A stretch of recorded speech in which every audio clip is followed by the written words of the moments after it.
El helio se detectó por una línea que se dio en llamar D3, de color naranja, amarillo anaranjado, en el espectro solar. ¿Por qué D3? Pues porque las dos líneas del sodio causadas por el electrón óptico que describimos el otro día se denotaban D1 y D2, y esta otra línea estaba cerca. Aquí tienen otra vez un espectro de descarga del helio.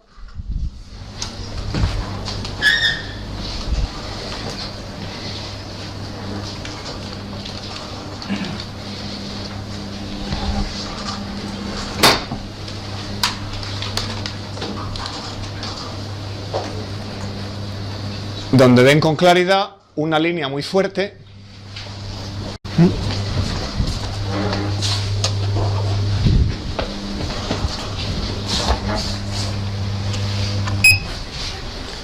en el anaranjado, ¿vale?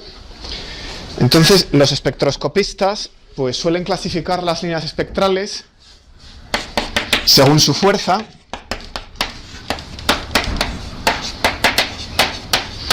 con las letras S de strong, fuerte, M de medium, W de weak, ¿ok?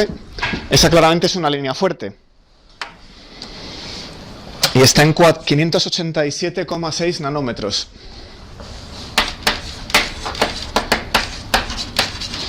Muy cerca de las del sodio, que si no recuerdo mal andaban por los 589. Bueno, pues esta línea fue observada exactamente en 1868 por Janssen y Lockyer.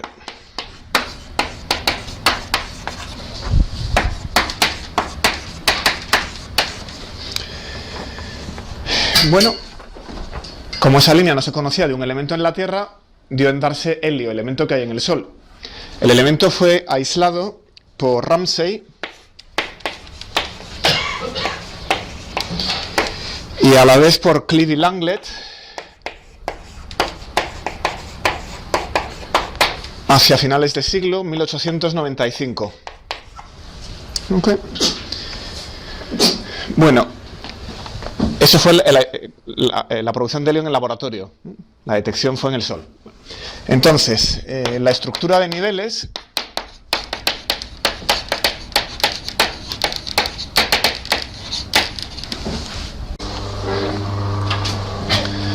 es tal que parece que hay dos estados fundamentales.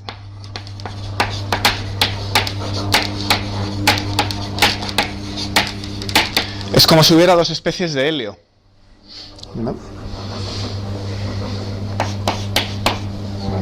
Sobre esos dos estados fundamentales hay dos estructuras de niveles.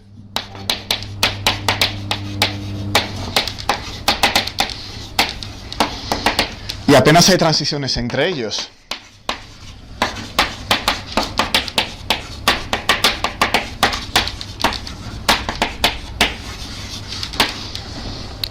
Así que durante un tiempo se creyó que había dos átomos, a los que dieron en llamar ortohelio y parahelio.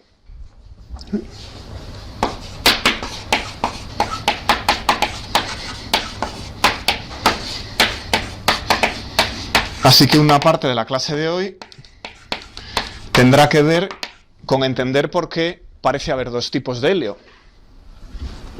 ¿Okay?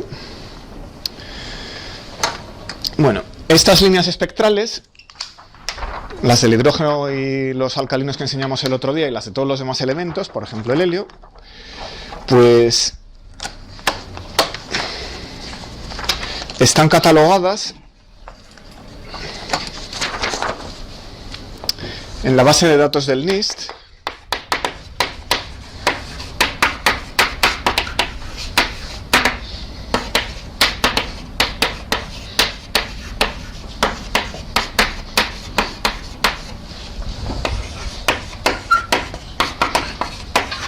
¿Qué es el NIST? Esto quiere decir National Institute for Standards and Technology. Es una institución americana que está, si no me equivoco, en Maryland, en Baltimore, y que se ocupa de, bueno, interfaz con la Conferencia Internacional de Pesos y Medidas, construcción de relojes atómicos, medidas de precisión. Y entre otras cosas mantienen una base de datos de física atómica, porque gran parte de los estudios de precisión que se hacen son en física atómica. La base de datos, por ejemplo, de física nuclear no está en el NIST, está en Berkeley, si no me equivoco, un laboratorio nacional americano. Bueno, pues la página web, a ver si la tengo por aquí, es http://physics.nist.gov y lo que tienen que buscar es ASD, Atomic Spectra Database.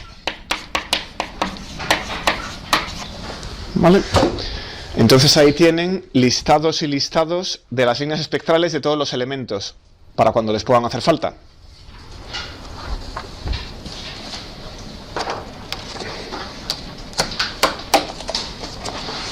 Bueno, una peculiaridad que igual conocen, pero vamos a igualar el nivel, es que la energía de las líneas se da en unidades de 1 partido por lambda, unidades de metros a la menos 1. ¿Okay? Entonces suele hacer falta un factor de conversión.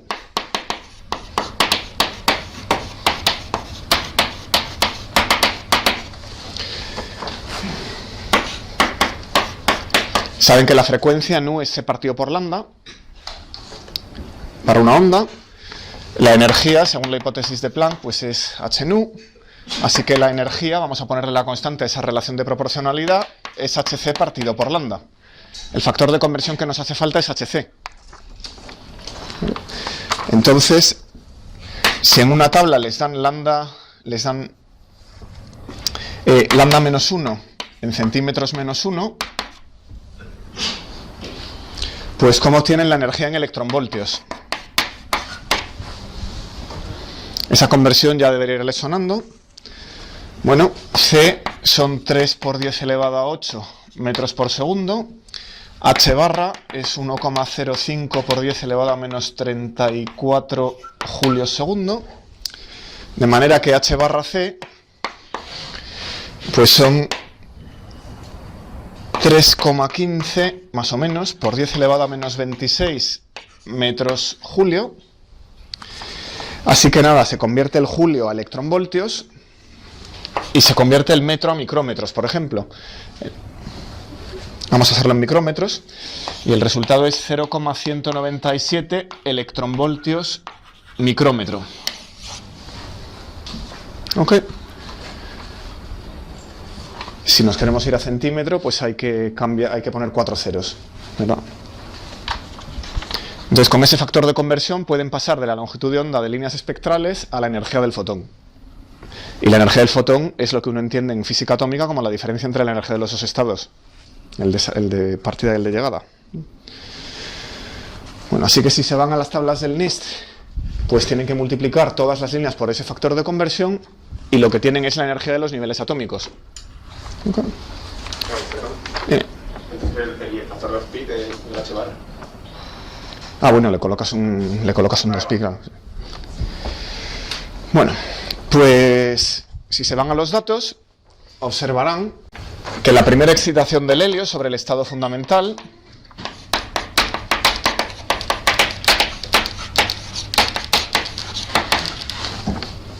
está una energía, vamos a poner energía sobre el estado fundamental, de 19,8 electronvoltios. Okay. Fíjense que la energía de ionización del átomo de hidrógeno es 13,6 electronvoltios. Y la primera energía de excitación, pues es menor, claro, porque ionizarlo es bastante más caro.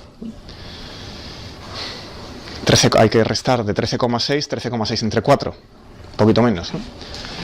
Bueno, ¿por qué es tan grande esta energía de ionización? De esa energía de excitación.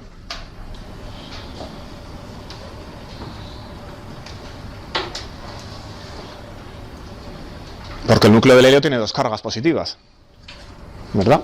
Entonces el radio de Bohr equivalente en el helio es más pequeño, el electrón está más cerca y además de estar más cerca la atracción es mayor. Entonces las energías de ligadura crecen muy deprisa con Z, van al cuadrado, ¿no? Bueno, ¿cuánto vale la energía de ionización?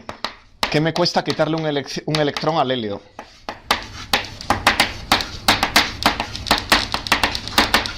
Pues esta es, vamos a llamarla E infinito, menos E0, 24,5 electronvoltios, prácticamente el doble que la del átomo de hidrógeno.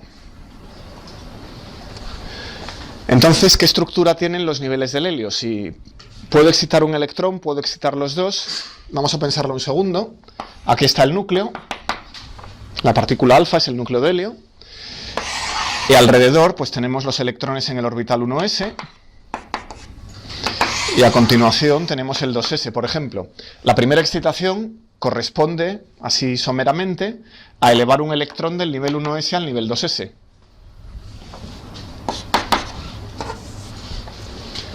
Y la ionización corresponde a arrancarle el electrón. Bueno, entonces la pregunta que me surge es, ¿qué pasa si excito dos electrones? Ah, pues cojo el segundo electrón y me lo llevo también al nivel 2s. Pero entonces, la energía mínima de ionización de cada uno de ellos es 19,8 más otra cantidad, que será del mismo orden, ¿no? No es exactamente igual porque ahora ha cambiado un poco la estructura, el otro electrón ya no está ahí, con lo cual el apantallamiento es distinto, pero vamos, el orden de magnitud será parecido y nos vamos a ir enseguida por encima de los 24,5. ¿Eso qué quiere decir? Que toda la estructura de niveles del helio se explica con un solo electrón excitado y el otro en el estado fundamental. ¿Vale?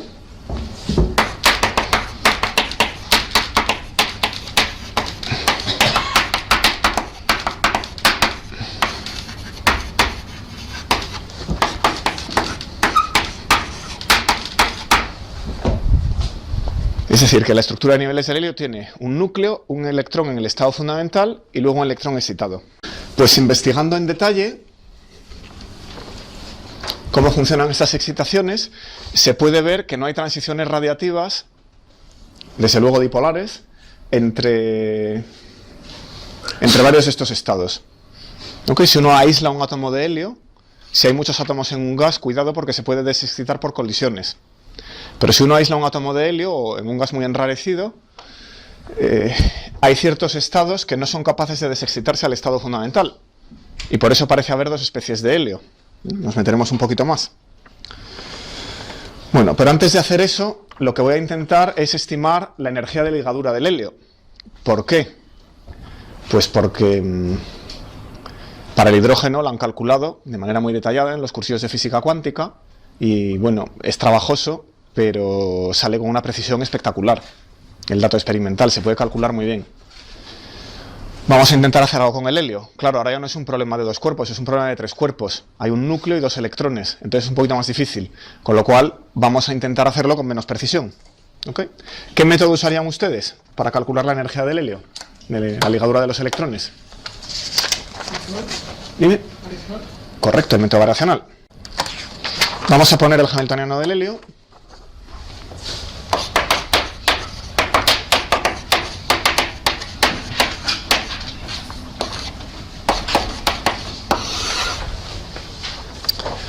Así que H es H1 más H2 más la repulsión electrón-electrón.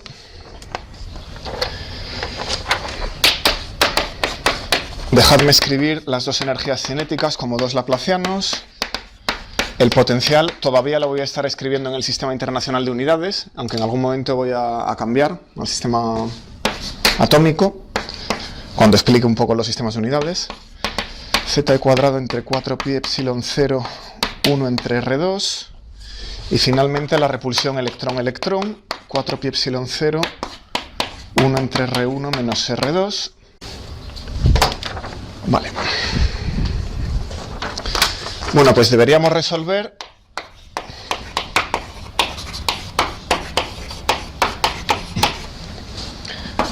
H de R1 y R2 por una función de onda que depende de R1 y R2 igual a la energía por psi de R1 y R2. Y tenemos que encontrar la menor energía posible para acercarnos al estado fundamental. ¿De acuerdo? Vamos a aplicar el principio variacional.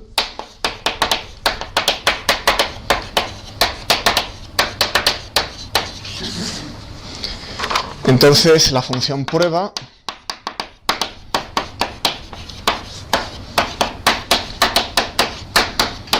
va a ser una de variables separadas, el producto de una función de R1 por la misma función de R2.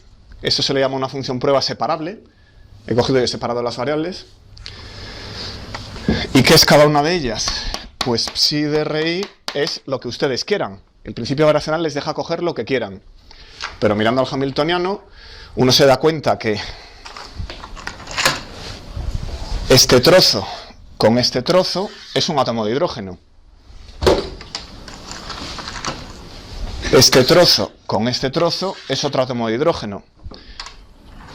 Y ahora hay un término que los acopla, ¿verdad? Entonces las funciones de onda prueba naturales son las del átomo de hidrógeno. Así que nada. Vamos a intentar estimar la energía del nivel 1s, z igual a 2 de RI, que es igual a elevado a menos RI entre A dividido por pi a cubo. A es el radio de Bohr, ¿verdad?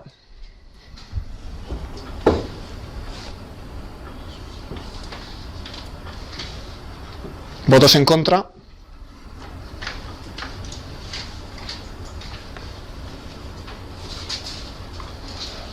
Es el radio de Bohr de un átomo hidrogenoideo con z igual a 2. Mucho mejor. Si quito un electrón, el otro está en una función de onda hidrogenoidea, pero con el núcleo cargado 2 veces. Bueno, ¿qué me dice el principio variacional? Pues me dice que la energía que tengo por aquí es menor o igual que psi h psi dividido por psi psi. Pero como hemos elegido la función de onda bien normalizada, me puedo olvidar del denominador, que ya es 1. Okay. Pues nada, tomamos el primer electrón. Entonces tenemos psi de R1, psi de R2, H, psi de R1, psi de R2, que es igual a psi de R1, H del primer electrón, vamos a llamar H1 al hamiltoniano que hemos subrayado por aquí en violeta. ¿Ok?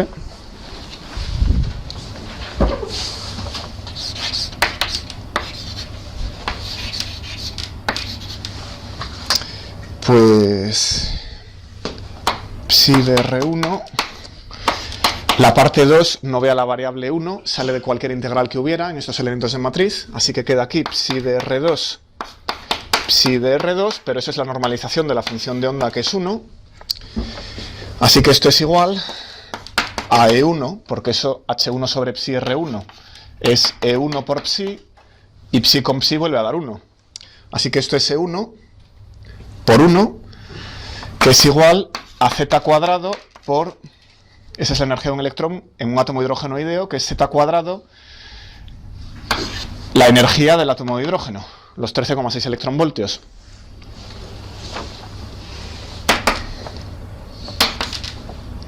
Como z es 2 para el helio, pues 4 es 0. ¿Vale? ¿Qué sale para el segundo electrón? Lo mismo. Psi de R2, H2, psi de R2 es igual a 4E0. Entonces ya hemos evaluado con la función de onda variacional los 4 términos de la primera línea, que son los fáciles. Y ahora nos queda el de la segunda línea, que mezcla las variables R1 y R2. Eso es más complicado. ¿Vale? Bueno, pues entonces hay que empezar con el término de repulsión. Por favor, que alguien diga en conserjería que esto parece la Universidad de La Habana. Hace un poquito de calor, ¿no? Si se hubieran querido matricular allí, lo habrían hecho. Bueno. Siempre quisieron vivir en Las Palmas, ¿verdad? En Madrid hace mucho frío. Pues tenemos que evaluar esto. En la función de onda prueba, el valor esperado de la repulsión electrón-electrón. Una vez que lo hagamos, pues podemos venir aquí y saber que la energía es menor o igual que E1 más E2 más el valor esperado de esa repulsión electrostática entre los dos electrones en el estado psi. Bueno, con lo que tenemos hasta ahora, esta suma es 8 veces los menos 13,6 electronvoltios del átomo de hidrógeno, que es E0, y estos son menos 108,8 electronvoltios. ¿Qué me cuesta ionizar por completo el átomo de helio? Saltarle los dos electrones.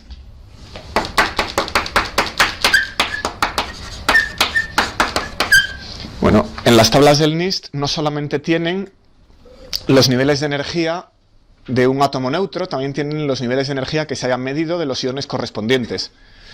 Y lo que hacen es ponerle palotes, H1 con un número romano, H2 romano, H3 romano. En el caso del helio no hay 3 porque no se le pueden quitar más electrones. Pero para elementos más pesados sí. Entonces, experimentalmente, lo que uno tiene que hacer es coger el dato experimental de la energía que cuesta arrancar el primer electrón, sumarle la del segundo, eso da la energía de ligadura, y sale menos 79,0 electronvoltios. Así que, si esto fuera un átomo de hidrógeno, pero con 2 cargas en el origen y con 2 electrones que no se hablan, estaría demasiado ligado. La previsión hidrogenoidea de 108,8 electronvoltios es mucho menor, pero mayor en módulo, que la experimental de 79. Así que la repulsión entre los 2 electrones es importante. ¿Vale? Hay que calcularla. No podemos decir, bueno, a primer orden ya hemos acabado, no. O sea, es bastante grande. Así que vamos a intentarlo. El cálculo es sencillo, como saben ya los del grupo B. Vamos a ver.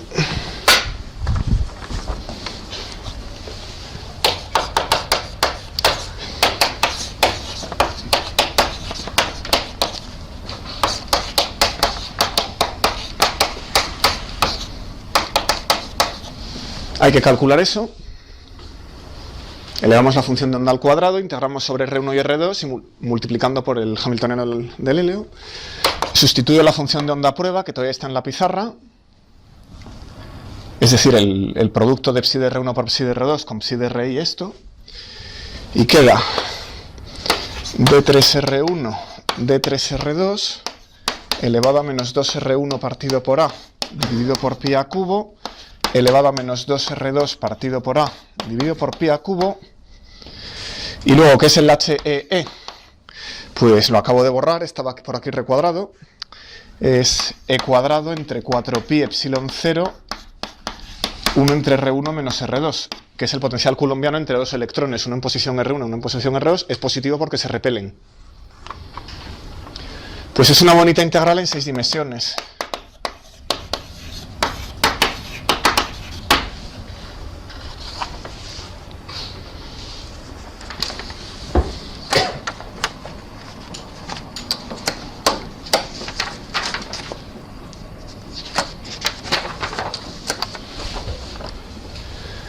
Bueno, observación. Lo más astuto no es empezar a sacar integrales angulares e integrar por partes, o lo que sea, ¿no? El método sin pensar nada sería, aquí tengo R1, R2 y el módulo de R1 menos R2, así que puedo integrar sobre los ángulos de R2, me quedo el módulo, sobre el ángulo azimutal de R1, me quedo el módulo y el ángulo polar, entonces me queda una integral en 3 variables.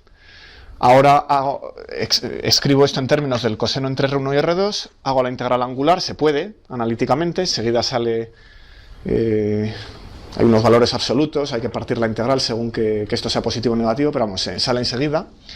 Y a continuación hay que hacer las integrales sobre los módulos, que son de una exponencial veces los polinomios que salgan de ahí. Bueno, es laborioso, se puede hacer, pero es laborioso. Entonces la manera astuta es acordarse de que han aprobado ustedes electromagnetismo. ¿Vale? Entonces la integral se puede reinterpretar en términos de lo que han visto en electromagnetismo como la autorrepulsión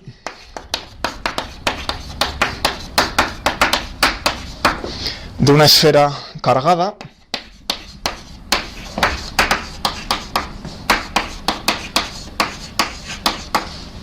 con una distribución exponencial de carga.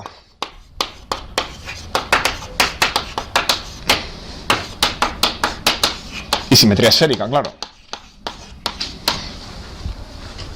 Y entonces el teorema de Gauss viene al rescate.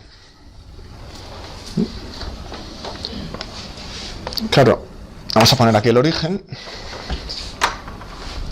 Si un electrón está por aquí y el otro está por aquí, la distribución de carga es esta, a lo mejor, y lo que estamos calculando pues es la repulsión entre un punto de la esfera y otro punto de la esfera. Va como 1 entre R1 menos R2, ¿verdad?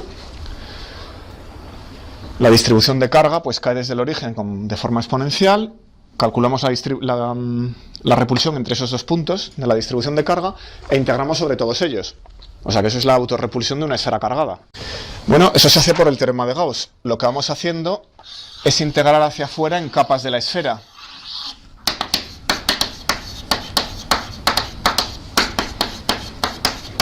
Vamos a integrar hacia afuera, entonces una capa dada no percibe la carga exterior a ella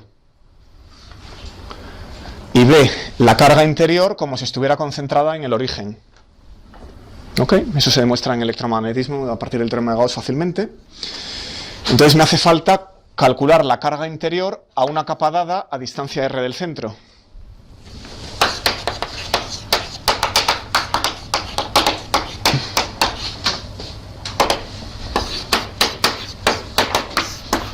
Eso es la integral hasta R. Llamemos a la variable de integración R', jacobiano en esféricas 4pi R' cuadrado y la densidad de carga. ¿Vale? Bueno, me hace falta la carga de esa capa. ¿Qué carga hay en esa capa en R? Pues será ρ de R, que es la densidad de carga, por el volumen infinitesimal en esa capa, que será la superficie de la capa, 4pi R cuadrado, por su grosor diferencial de R. Entonces, ¿cuál es la repulsión electrostática que la esfera interior ejerce sobre esa capa? Pues Q por diferencial de Q dividido por R, porque es como si toda la carga interior estuviera en el centro, y luego el factor constante. ¿Qué es ρ de R? Pues como ρ de R podemos poner elevado a menos 2R partido por A entre pi a cubo, que es esta distribución que tenemos por aquí, y ya no hay nada más. Así que lo podemos integrar todo, vamos a juntarlo. La repulsión entre los electrones la estimamos como la suma sobre todas las capas. Voy a poner el 4pi R cuadrado diferencial de R por ρ de R que sale de aquí. Ahora, la repulsión entre esa capa y la carga interna. E cuadrado entre 4pi epsilon 0, 1 partido por R, y finalmente la carga interna, Q de R. Q de R lleva una integral. Así que esa expresión contiene dos integrales. Suma sobre las capas, repulsión entre esa capa y la carga interna, carga interna. Todo el mundo lo declaró, ¿no?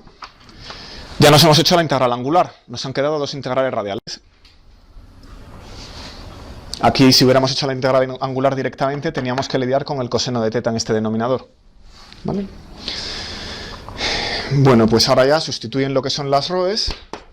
Esto es la integral 4pi R cuadrado diferencial de R elevado a menos 2R partido por A, pi a cubo, integral diferencial de R', 4pi R' cuadrado elevado a menos 2R' partido por A, pi a cubo. Supongo que saben hacer esto sin ningún problema, pero lo pongo para que lo vean ahora. Y 1 partido por R. Bueno, la integral se hace fácilmente cambiando la variable. Vamos a sacar las dimensiones. Vamos a introducir una variable x que saque el radio de Bohr afuera. De manera que esto queda HEE es 16 integral x diferencial de x elevado a menos 2x integral diferencial de y cuadrado elevado a menos 2y. La y es el mismo cambio de variable correspondiente a R'. Y por E cuadrado entre 4pi epsilon 0, 2 entre A 0. Recordemos que A era A0 medios.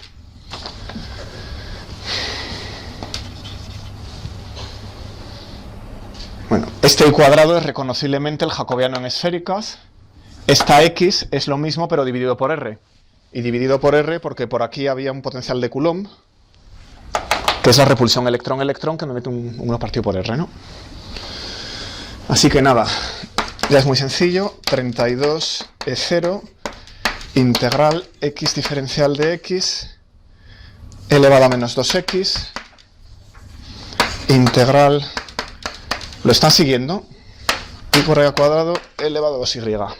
¿Alguien no lo sigue hasta ahí? Me alegro. Bueno, lo que queda es una integral por partes, que es elemental, de una exponencial veces una potencia de la variable. Bueno, la integral se puede hacer por partes elementalmente. A mí me gusta el método de la derivada paramétrica, así que voy a escribir que la integral entre 0 y x 2y cuadrado diferencial de y elevado a menos 2y es 2 veces la derivada segunda respecto a lambda 2 veces, integral entre 0 y x diferencial de y elevado a menos lambda y evaluado en lambda igual a 2, si no me he equivocado. Y esto es 2 veces derivada respecto a lambda al cuadrado menos 1 entre lambda elevado a menos lambda x entre 0 y x, entre menos lambda y entre 0 y x en lambda igual a 2, que es igual a elevado a menos 2x por menos x cuadrado menos x menos 1 medio más 1 medio.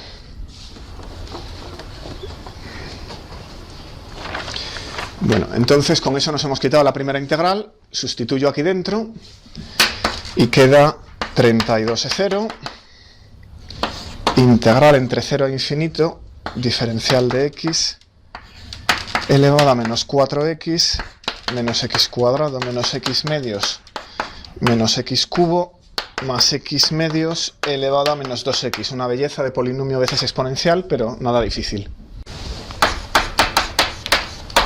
Bueno, pues otra vuelta, repetimos el truco para hacer esta integral y pueden escribir esto como 32E0 1 medio derivada respecto de lambda menos derivada segunda respecto de lambda 2 veces más derivada tercera respecto a lambda cubo para absorber el x cubo, y la integral es 1 entre lambda y está evaluado en lambda igual a 4 cuando acaben. Y luego hay un término más, que es menos 1 medio derivada respecto de lambda, 1 partido por lambda en lambda igual a 2. O lo evalúan como quieran. Es una integral sencilla. Por cierto, entiendo que la facultad ha comprado varias licencias de matemática que pondrán en el aula de informática para su uso. Matemática es un programa muy cómodo para hacer todas estas cuentas, se teclea y sale la respuesta en una patada. Si es un cálculo así deductivo, sin mucha complicación conceptual, lo hace volando. O sea que de aquí a un mes o lo que tarden en instalar las licencias, pues tendrán una herramienta muy útil para no estar toda la vida haciendo cuentas sencillas. Bueno, ¿esto qué es? Pues esto sale 2E0 por 5 cuartos. No es demasiado difícil. Y esto es... Bueno, voy a poder ahorrar ese paso, 5E0 medios, que son 34 electronvoltios. Positivo. ¿Ok? Así que vamos a montarlo. La repulsión entre los dos electrones calculada variacionalmente son 34 electronvoltios. Pues, ¿qué ha quedado? El valor esperado del hamiltoniano en esta función de onda prueba era el equivalente a un átomo hidrogenoideo para el primer electrón, un átomo hidrogenoideo para el segundo electrón, más la repulsión entre los dos electrones. Esto habíamos estimado hace nada que eran menos 108,8 electronvoltios y esto acabamos de estimar que son más 34 electronvoltios. Así que la suma son, claro, menos 74,8 electronvoltios y el dato experimental que les dije antes pues serán menos 79. Así que mucho mejor. Ahora sí. ¿Vale? Otro abismo que deja de resistir al cálculo. Esto no es una mala cota. Claramente el cálculo está por encima de la energía experimental. Eso es lo que uno espera del principio variacional. No conseguimos tenerlo todo. Se puede intentar mejorar la función de onda variacional. ¿Esto cómo se ha hecho? Pues estos son cálculos que se hacían hace mucho, porque ya no hay tanta gente trabajando en el helio, y a menos de los 50 o así. Entonces lo que hacían era una diagonalización en una base tremenda. Uno pone una gran base de funciones, de manera que la función de onda variacional va a ser una combinación lineal de todas ellas, y se diagonaliza el hamiltoniano. Entonces esto se saca clavado, ¿vale? Nosotros hemos usado una única función de onda prueba del nivel 1s. Eso quiere decir que nuestros electrones están siempre en el nivel 1s de hidrógeno ideo. En un cálculo realista hay una pequeña probabilidad de que un electrón suba un poquito y se vaya a otro nivel. ¿Sí? Bueno, pues vamos a hacer aquí una pausa de 10 minutos. Si quieren tomar el café o lo que sea. Vale, pues esta es la tabla de datos del NIST. Entonces, el estado fundamental lo dan como 0 y corresponde a los dos electrones en el nivel 1s. Claro, eso es aproximado, pero bueno, es una gran aproximación. ¿De acuerdo?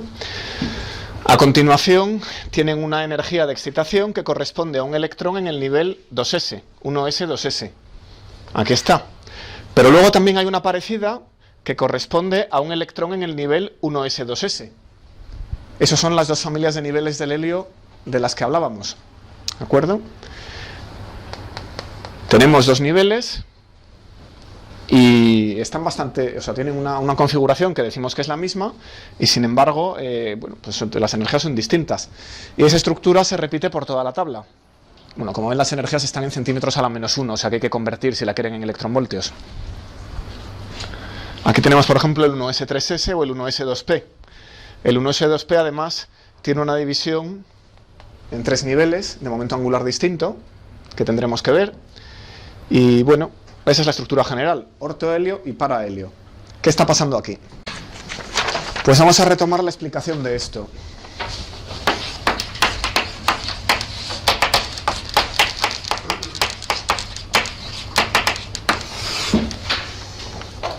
No hemos invocado la simetría de la función de onda.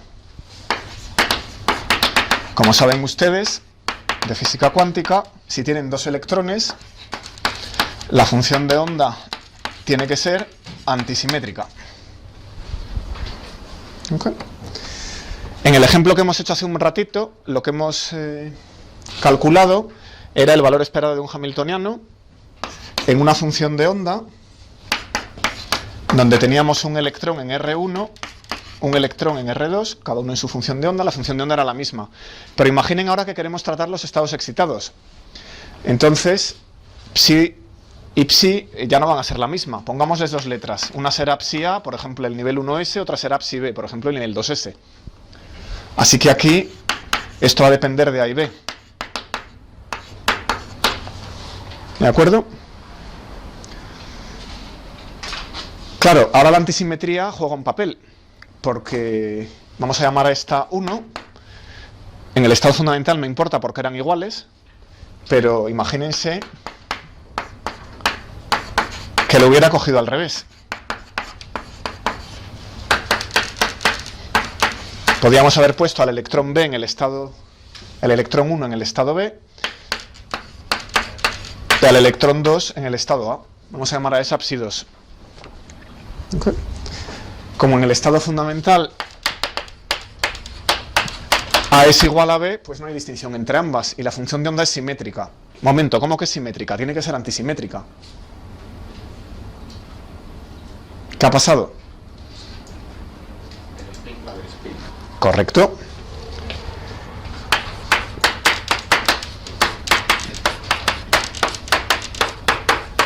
Sabemos que el estado fundamental del helio automáticamente tiene que tener spin 0.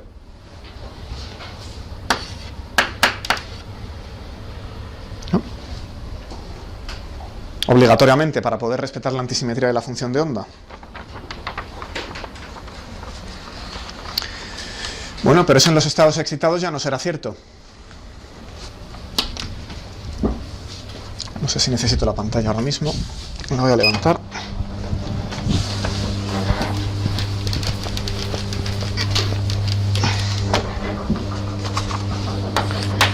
Si A es distinto de B, y eso ocurre para todos los estados excitados, porque como hemos dicho, si nos llevamos dos electrones a un estado excitado, el átomo se autoioniza. ¿Qué pasa? Que un electrón en el estado excitado cae al fundamental y le puede dar bastante energía al segundo electrón para que se escape. A eso se le llama autoionización. Un estado excitado del átomo se convierte en el ión. ¿Okay?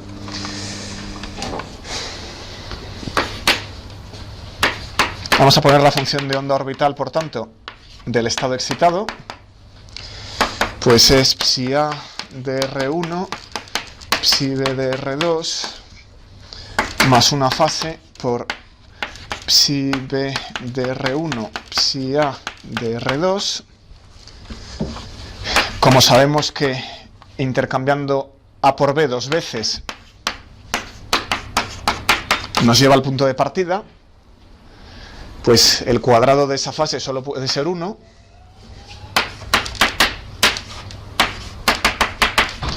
Por tanto, la fase es más menos 1, típico de la antisimetría y la simetría de funciones de onda, para que podamos verla al principio. Como la función de onda total tiene que ser antisimétrica,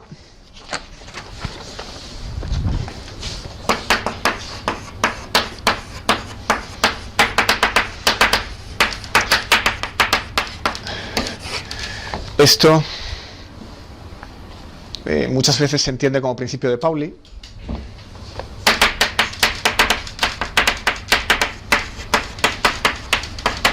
Principio de exclusión, dos electrones no pueden estar en el mismo nivel, pero bueno, eso es histórico, eso es una notación de 1920 y pico.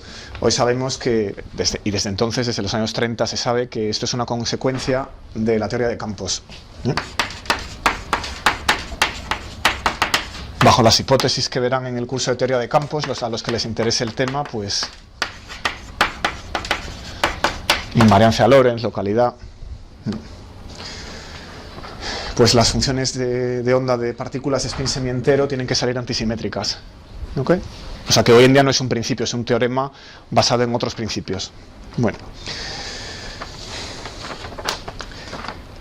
La función de onda total tiene que ser antisimétrica, pero esta fase puede ser más menos 1. Vamos a ver, entonces hay que poner la parte de spin. Hay una parte simétrica, hay unas funciones de onda simétricas, hay unas funciones de onda antisimétricas. La parte orbital,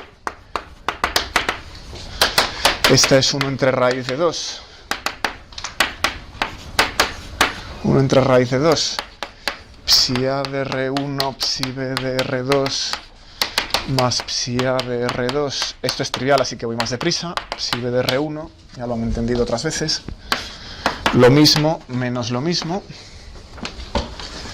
Y esto lo tenemos que combinar con las funciones de spin. La más, 1 partido por raíz de 2, más menos y menos más, y me queda la simétrica con tercera proyección de spin menos 1, menos menos, y finalmente la antisimétrica 0, 0, que es 1 entre raíz de 2, arriba, abajo, menos, abajo, arriba. ¿Verdad que sí? Se lo saben de memoria. Para casos más complicados, que lo sabrá en este curso, pues les recuerdo que la herramienta son los coeficientes de Clés-Jordan. Todo el mundo se tiene que hacer con una tabla como esta. Si la tienen de otro curso se la traen. Si no la tienen, pues la pueden sacar, por ejemplo, de el libro de partículas www.pdg.gov o algo así. El Review of Particle Physics tiene exactamente esta tabla. ¿Okay? Me da lo mismo, pero tienen que saber usarla.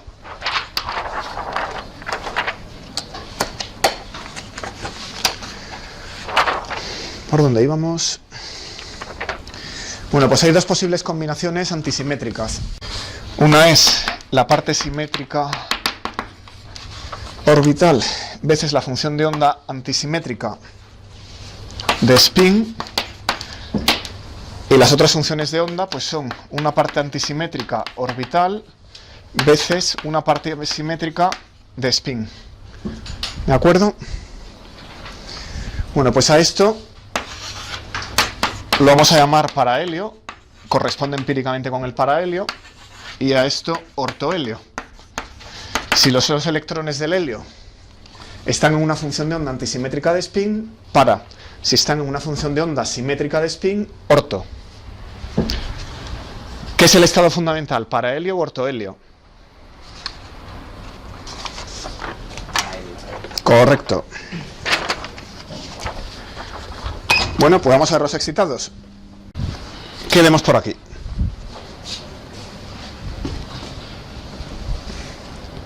Bueno, estado fundamental aquí abajo, eso es el 1s, eso es un parahelio, y todos los que están encima son parahelio. Ese es el 1s2s, 1s2p, 1s3s, 1s3p, 1s3d. Ven que las letras son mayúsculas porque la letra se refiere al momento angular del sistema de dos electrones. En el fondo es lo mismo que el sistema de un electrón, porque como un electrón está en el 1s, su momento angular orbital es 0. Así que en este caso la letra mayúscula y la minúscula pues se podía ignorar la distinción. Pero bueno, por ser consistentes, y aquí tenemos el ortohelio. El ortohelio no puede estar en el estado fundamental, porque hemos dicho que el estado fundamental tiene que ser antisimétrico y por tanto spin 0. No puede ser 1s1s, pero sí 1s2s. Bueno, pues la primera excitación sobre el estado fundamental, 19,8 electronvoltios, corresponde a este estado del ortohelio, no a ese estado del parahelio. Fíjense que el ortohelio tiene menos energía que el parahelio. Y aquí lo mismo, ortohelio por debajo de parahelio. Y aquí lo mismo, ortohelio por debajo de parahelio. Donde los dos estados existen, el ortohelio está por debajo. ¿Y a qué se puede deber eso?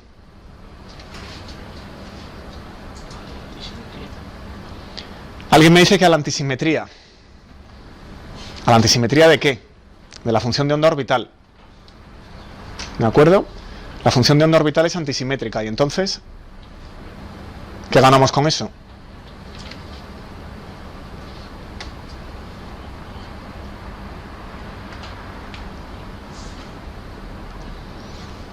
Venga, ya son las 10 de la mañana, ya están despiertos. Si la función de onda es antisimétrica, es muy poco probable que los dos electrones estén cerca, porque tiene que haber un cero. Las funciones de onda simétricas no necesariamente tienen un cero cuando la distancia es cero. Las antisimétricas sí. Entonces, en promedio, en las antisimétricas, los electrones están más lejos. Como aquí el juego, porque esto es un átomo hidrogenoideo, salvo la repulsión electrostática entre los dos electrones, pues el juego es minimizar la repulsión electrostática. Si están más lejos, menos repulsión y, por tanto, más energía de ligadura. Así que los estados del ortohelio, donde la función de onda orbital es antisimétrica, pues tienen menos energía que las funciones de onda del parahelio. ¿Todo el mundo lo ha entendido? El estado fundamental es parahelio, en contra de lo que acabamos de decir.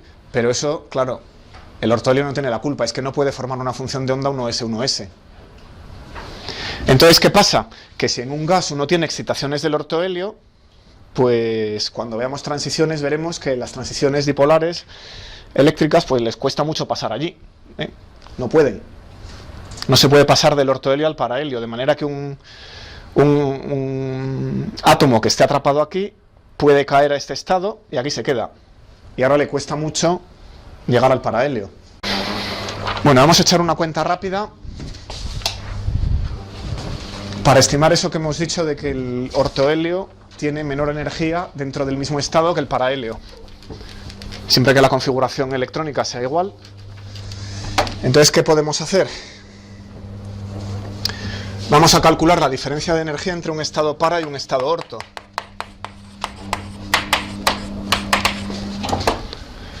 ¿Qué tenemos que hacer? Pues vuelve a ser una integral. La parte hidrogenoidea es la misma. Voy a poner los dos electrones en el mismo estado, en el para y en el orto, así que nos olvidamos de la parte H1 más H2 y me centro solo en la repulsión electrostática.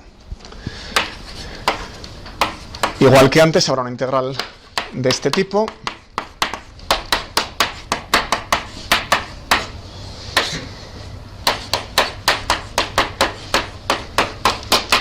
Y tendremos la función al cuadrado para menos, eso sería lo que calcularía para hacer una estimación variacional de la repulsión electrostática en el parahelio, y ahora le resto lo mismo del ortohelio.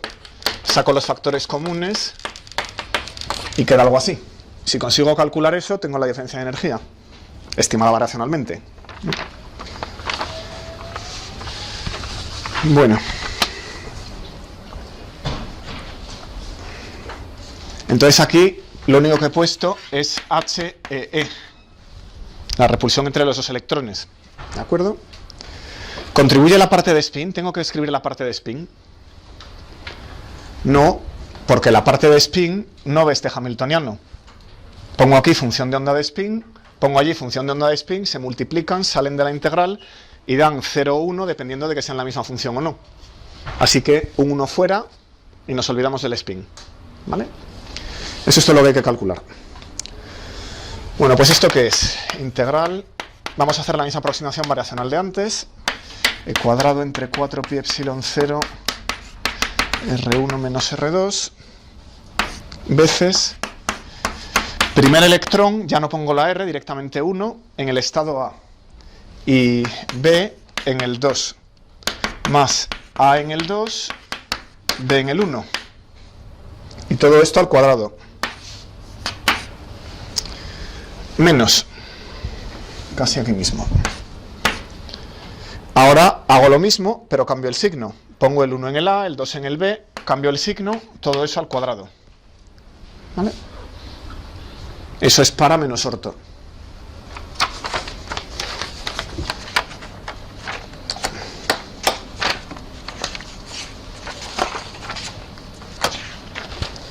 Bueno, si elevan al cuadrado, los términos cuadráticos se cancelan.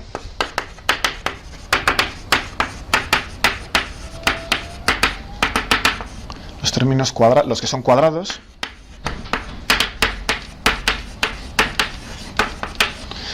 por ejemplo, psi cuadrado con 1a 2b y este con ese menos, fuera. La única manera de obtener algo no cero es la interferencia. Este por este y este por este, pero aquí con un menos por menos más, me van a dar algo. O sea que voy a escribir esos. De aquí lo que no es cero, vamos a concentrarnos en esta parte, pues es psi A estrella de 1, psi B estrella de 2, psi A de 2, psi B de 1, más psi A estrella de 2, psi B estrella de 1, psi A de 1, psi B de 2. Esa es la parte que no da cero. ¿Ok? Así que lo volvemos a escribir. Toda esta integral es igual, por ejemplo aquí,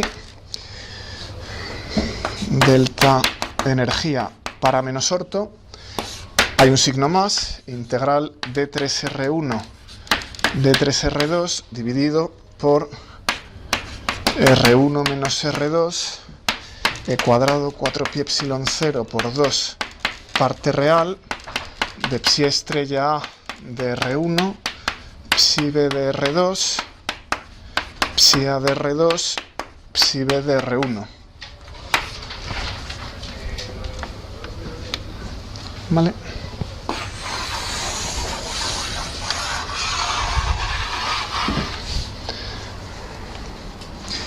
Bueno, vamos a poner, por ejemplo, vamos a tomar el 1s, 2s. Entonces los armónicos esféricos de la función de onda son en ambos casos 1 entre raíz de 4 pi. Esto es real y positivo. Ambos están en onda S. Y tenemos las funciones de ondas radiales R10 y R20 del átomo hidrogenoideo con z igual a 2. También son esta real y positiva. Y esta no, esta es negativa. Entonces el signo no es obvio, ¿vale? De manera que échenle un vistazo y calcúlenla si quieren. Es un poquito más laborioso que el que hemos hecho antes, creo, pero... Bueno, lo que pasa es que esta cambia de signo, esta es positiva, se puede tomar como positiva en el convenio ordinario, cerca de donde esta es grande. Y cuando esta cambia de signo, fuera, esta tiene un 0 de Sturm-Liouville, pero donde cambia de signo, esta ya es bastante pequeña, con lo cual no contribuye mucho a la integral. Entonces la parte positiva domina, y la parte para tiene más energía que la orto. ¿Ok? Bueno.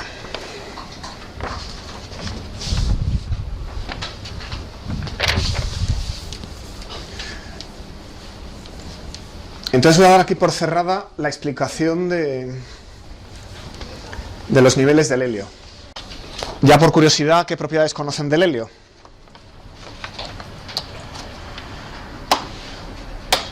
Que es muy ligero. ¿Por qué? ¿Por qué es tan ligero el helio? ¿Por qué los globos de helio suben? Porque su densidad es muy pequeña.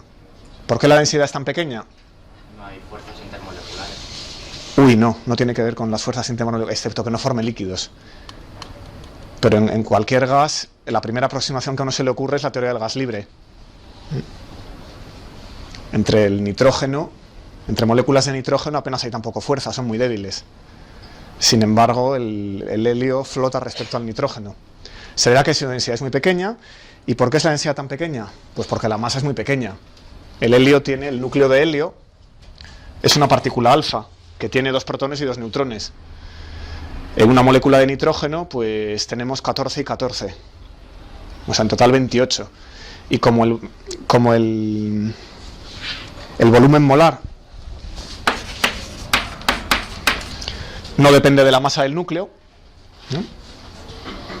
Si utilizan la ley de gases ideales, pues esto es NaKT partido por la presión, no depende de la masa, pero la masa molar, pues sí que depende de la masa. Es el número de Avogadro veces la masa atómica, ¿no? Entonces la densidad es proporcional a la masa atómica, más o menos la masa del núcleo más una corrección, ¿vale? O sea que el helio es más ligero que otros gases y por eso flota. Bueno, ¿qué más propiedades tiene el helio? Que no produce enlace químico. Es muy difícil que el helio se ligue con nada. Eso habrá que estudiarlo. ¿Okay? Cuando hablemos de la formación de moléculas se entenderá. ¿Qué más cosas? Los efectos cuánticos son muy fuertes. Como el helio interacciona tan débilmente, cuando se enfría, pues tiene efectos cuánticos espectaculares. No sé. ¿Dónde se encuentra el helio? En la atmósfera no. Se ha escapado. Se ha ido arriba y poquito a poquito se ha perdido, ¿no? ¿El helio se saca de dónde? ¿Quién lo sabe? De minas de gas natural, ¿eh? Donde queda atrapado. ¿Y cómo se produce? Correcto. La radiación alfa son núcleos de helio. Pues si uno tiene elementos radiactivos, en la corteza terrestre los hay, torio, uranio, lo que sea, pues emiten partículas alfa y eso, pues donde cace un par de electrones se convierte en un gas helio. Bueno, voy a hablar en los 10 minutos que me quedan. Vamos a hablar del efecto Simon clásico.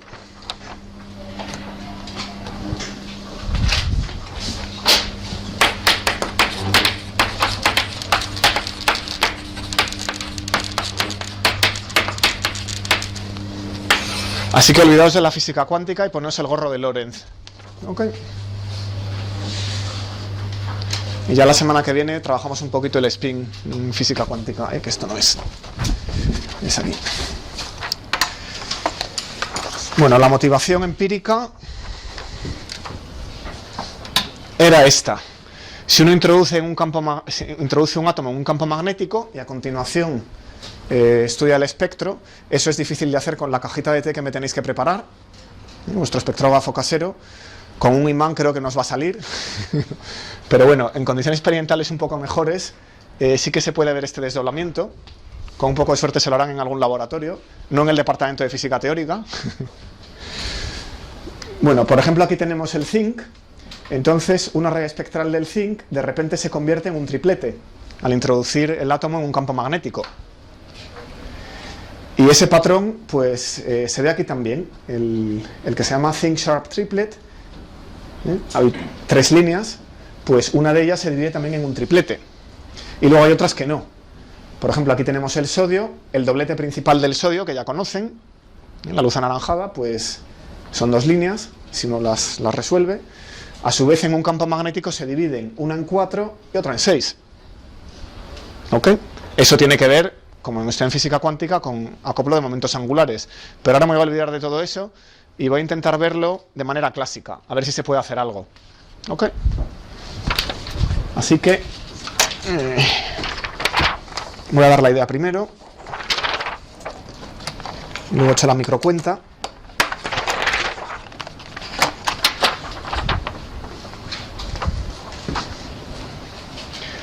La idea es esta.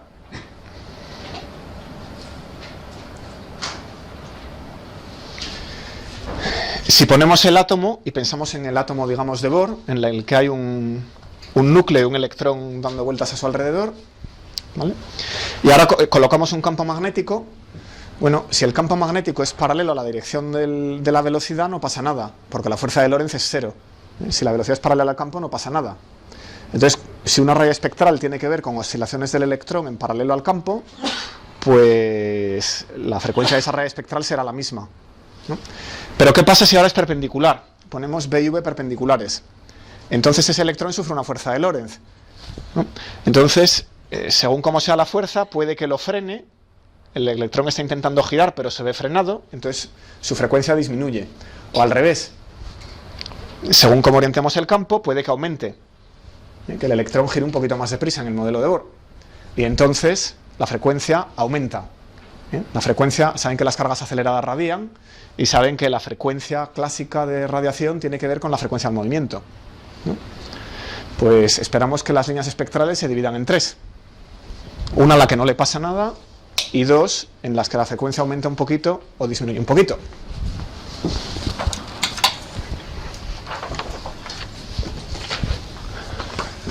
Bueno, esta teoría es de Lorentz y es un intento de explicar esos desdoblamientos de las líneas espectrales. Así que nada, se aplica a una carga y la ligadura del átomo vamos a tomarla alrededor del punto de equilibrio, como si fuera un oscilador armónico simple.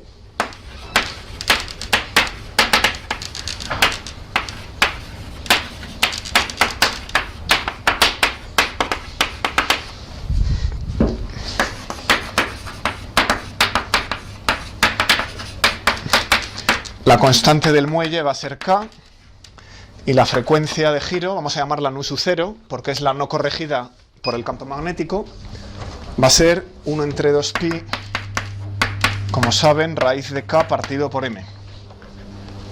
Bueno, la ley del péndulo.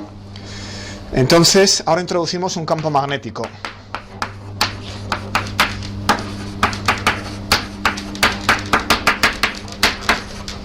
¿De acuerdo?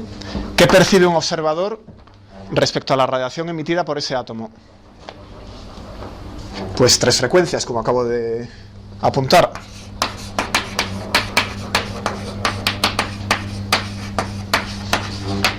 Esperamos que una sea nu sub 0 y las otras 2 sean nu sub 0 más menos delta de nu. Eso se llama triplete clásico.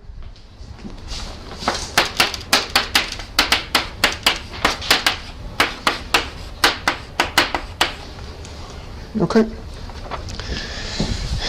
Si el oscilador es paralelo al campo magnético, la fuerza de Lorentz es 0 y solo queda nu sub 0. Esa es la raya en el centro del triplete. Bueno, ¿qué pasa ahora si este no es el caso?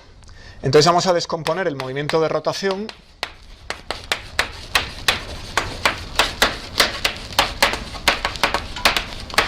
en una componente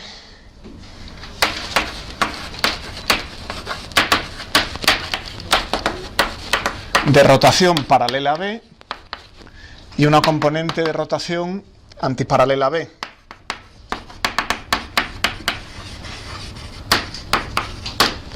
Ok.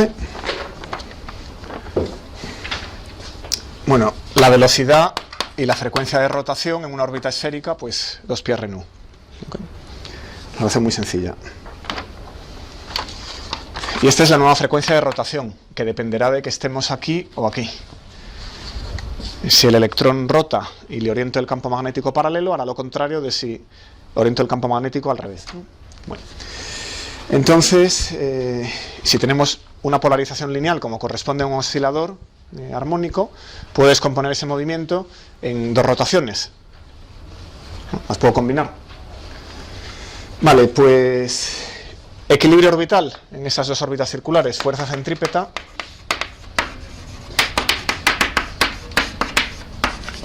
mv cuadrado partido por r, que aquí va a ser, como hay que elevar r al cuadrado, cancela una, pues 2pi nu cuadrado rme. Fuerza de Lorentz menos e v por b en el sistema internacional. ¿Cómo sería eso en el gaussiano?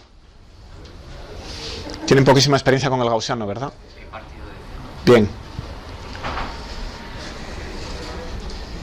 Y le tenemos que poner un signo, más menos, según que el giro sea con el reloj o contra el reloj. Resolvemos el producto vectorial. Entonces ahí queda un más menos 2pi nu r, que debe ser la velocidad, e por b. ¿Vale? Bueno, y finalmente tenemos la fuerza del muelle, que es más kr, que mantiene al electrón ligado cerca del origen. Así que si imponemos la condición de equilibrio orbital que obtenemos, estamos expresando la fuerza de radiación, claro. La reacción a la radiación es muy pequeña, salvo que las velocidades sean relativistas, ¿no? Vale, entonces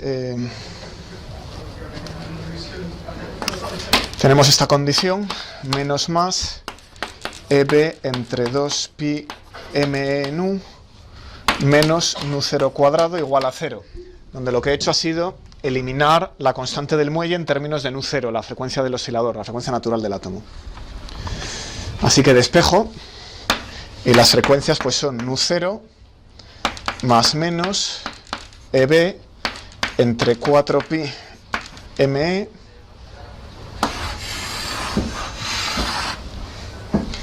Entonces, por ejemplo, si aquí ponemos una emisión luminosa con frecuencia, yo que sé, 10 elevado a 15 hercios, pues introducimos un campo de un Tesla. Este delta nu son 10 elevado a 10 hercios.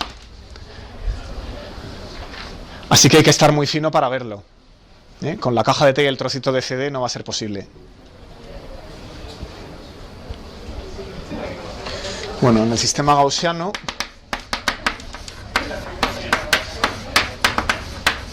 puedo dar delta nu como EB entre 4pi me 1 partido por C. ¿Ok? Aquí hay un par de observaciones que pueden ser útiles, aunque este cálculo luego no tenga más recorrido, que son que aquí aparece la dependencia en la carga dividido por la masa del electrón, la relación carga-masa, típico de la fuerza de Lorentz que han visto en el laboratorio, y que es sensible al signo de la carga del electrón, lo cual puede permitir determinarlo. Esto se puede cruzar con el experimento de Thomson, por ejemplo, y obtener el signo de la carga del electrón fácilmente. Vale. Bueno, pues tenemos un modelito clásico del desdoblamiento de las líneas en un campo magnético. Lo que pasa es que todas las líneas se deberían desdoblar en 3. No funciona. Así que seguimos el lunes.